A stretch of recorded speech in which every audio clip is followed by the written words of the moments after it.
Hi friends, good morning. कसे आहात सगळे? शुभ प्रभात. स्वागत आहे सर्वांचे आपल्या या ब्लिसफुल लाईफ या चॅनलमध्ये. मलाही अशी सकाळची स्वच्छता केल्याशिवाय किचन कट्ट्याची चैन पडत नाही. आपण रात्रीची तर करतोच, पण सकाळी एकदा पुसून घेतली की बरे वाटते. मनाला समाधान, बाकी काही नाही. आणि आजकाल मला आवडत आहे ती म्हणजे माझ्या शेगडीची स्वच्छता. कारण ही स्वच्छता करताना काहीच त्रास होत नाही.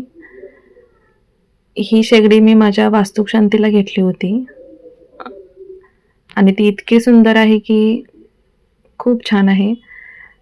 त्याचा सरफेस मिरर फिनिशिंगचा असल्यामुळे त्याला खूप जपावं लागतं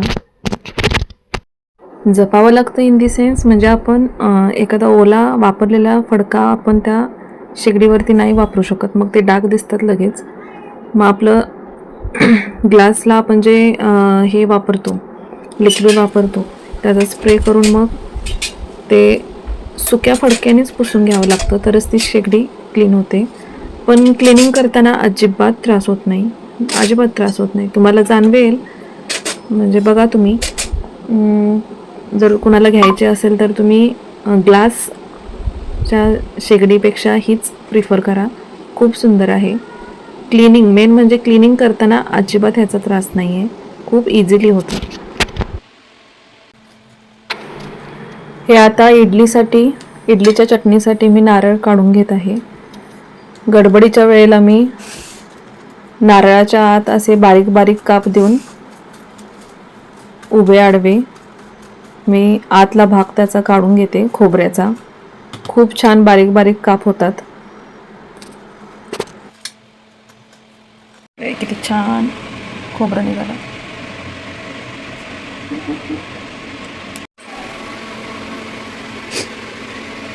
श्रीशाला चटणी बरोबर आप्पे खायला आवडत नाही, स्पेशली शाळेत घेऊन जायला.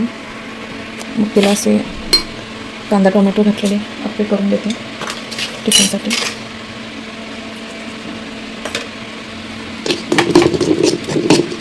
हे आता आम्ही याच्या इडल्या करणार. इडल्या आपण करूया याच्या.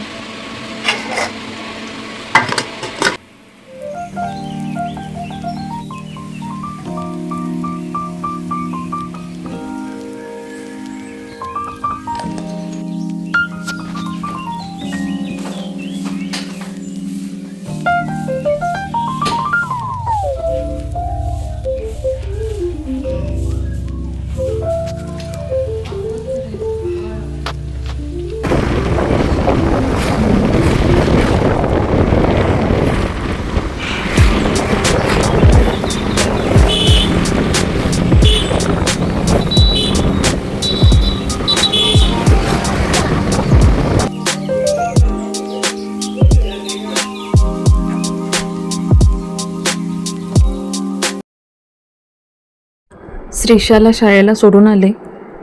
मिस्टर पण ऑफिसला गेले. आता म्हटलं थोडीशी किचनची साफसफाई करूया, कारण किचनची मांडणी ही 3 दिवसांनी साफ तर म्हणजे पुसून घ्यावीच लागते, पण व्यवस्थित संपूर्ण मांडणी ही 8 ते 10 दिवसांनी करावीच लागते, सर्व काही डब्बे साहित्य काढून.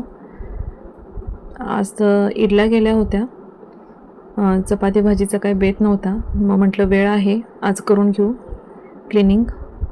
मग हे क्लिनिंग करायला काढलं. ॲक्च्युली या बरण्यांचा सेट मी माझ्या लग्नामध्ये आहेत. हे खूप आवडलं होतं मला, म्हणून मी हा 6 बरण्यांचा सेट घेतला होता. त्यातल्या 1-2 छोट्या होत्या आणि ह्या 4 मोठ्या होत्या. आता त्या छोट्या 2 आणि एक मोठी 1 फुटून गेली. आता या 3 आहेत, अजून एक तिथे खाली आहे. मग ह्या फुटता आहेत म्हटल्यावर मी जास्त यूज केली नाही, तरीही पण ह्याला मी 12 वर्ष जपून ठेवले. कारण खूप लग्नातल्या वस्तू म्हणजे मला आवडल्या म्हणून मी घेतल्या होत्या, डाळ वगैरे ठेवण्यासाठी. मला ह्या बरण्या खूप आवडतात, काचेच्या मस्त वाटतात. आणि लास्ट इयरला सासूबाईंनी आणि आईने पण हळद दिली, मग खूप होती ती हळद. मग त्या बोलल्या की काचेच्या बरणीमध्ये ठेव, म्हणजे काही होणार नाही 2-3 वर्ष. मग या दोन्ही बरण्या मी भरून ठेवल्या होत्या काचेच्या. त्यातली एक आता ही मोकळी झालेली आहे आणि आता ही एक आहे. छान आहे, सेफ वाईज हे वाईज खूप मस्त आहे ते. काचेच्या वस्तू थोड्याशा खूप जपून वापराव्या लागतात.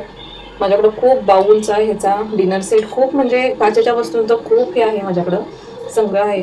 कधीतरी दाखवेनच तुम्हाला. मी ते हे केलं नाही, यूज करायला काढले नाही. बघू आता स्वतःच्या घरी कधी जातो त्या शोसाठी होतात की आपण यूज करायला होतात.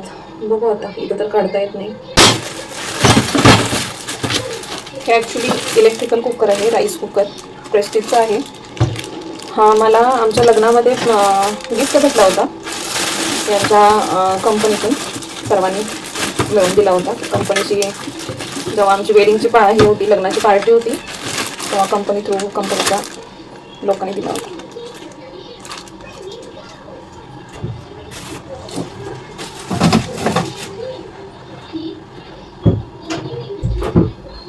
छान आहे तो. मी एक 4-5 वेळा जेवण बनवलं होतं, राईस, डाळ. आणि जेव्हा मी बाहेर, श्रीनिश लहान होता तेव्हा बाहेर त्याला फिरायला घेऊन गेलो होतो 2-3 दिवसासाठी. तेव्हा आम्हाला ॲक्च्युली कल्पना नव्हती की त्यांनी बाळासाठी जेवण म्हणजे भेटेल न भेटेल, म्हणून मग तेव्हा हा राईस कुकर नेला होता. तेव्हा त्याची खिमट वगैरे करायला, मग भात करण्यासाठी म्हणजे तेव्हा मी यूज केला होता. त्याच्यानंतर नाही, त्याच्यानंतर तो शोलाच आहे. त्याच्यानंतर म्हणजे नाहीच, कधी वापर झालाच नाही. काल आम्ही इथं हिरकणी एक्झिबिशन लागलं होतं, तेव्हा सहजच आम्ही गेलो. म्हणजे ॲक्च्युली तसं काही प्लॅन नव्हतं, पण खूप छान स्टॉल आले होते. अगदी रिझनेबल प्राईजमध्ये होते आणि मेन म्हणजे भरपूर स्टॉल होते. तिथं मी थोडी खरेदी केलेली आहे, मी दाखवते. आणि मला आता हे 1.5 वर्ष तिथं जायला भेटलंच नव्हतं. नक्षत्र महोत्सव असतो, हिरकणी महोत्सव असतो, खूप छान असतं. पण काही वेळेला लोक म्हणतात की तिथं ज्वेलरी वगैरे खूप एक्सपेन्सिव्ह भेटतात. लांबून लांबून लोक येतात, त्याच्यामुळे त्यांना परवडायला पण पाहिजे. ते स्टॉलचं भाडं, 4 दिवस तिथं राहणं, त्याच्यामुळे ते थोडेसे रेट्स जास्त लावत असतील. पण ह्या वेळेला असं हे होतं की खूप छान छान स्टॉल आले होते आणि मेन म्हणजे रिजनेबल प्राईजमध्ये होते. त्यामुळे मी ह्या वेळेला ज्वेलरी खरेदी केली थोडीफार. म्हणजे सहसा असं कधीच झालं नाही की मी तिथं गेले आणि ज्वेलरी खरेदी केली. सहसा माझं घरातलंच साहित्य, पापड वगैरे, मसाले घेणं असायचं. पण मी ह्या वेळेला ज्वेलरी खरेदी केली आणि खूप छान आहे. मला पण आवडली, तुम्हाला पण आवडेल. मी नंतर ना याचा व्हिडिओ नक्की हे करते, ॲड करते.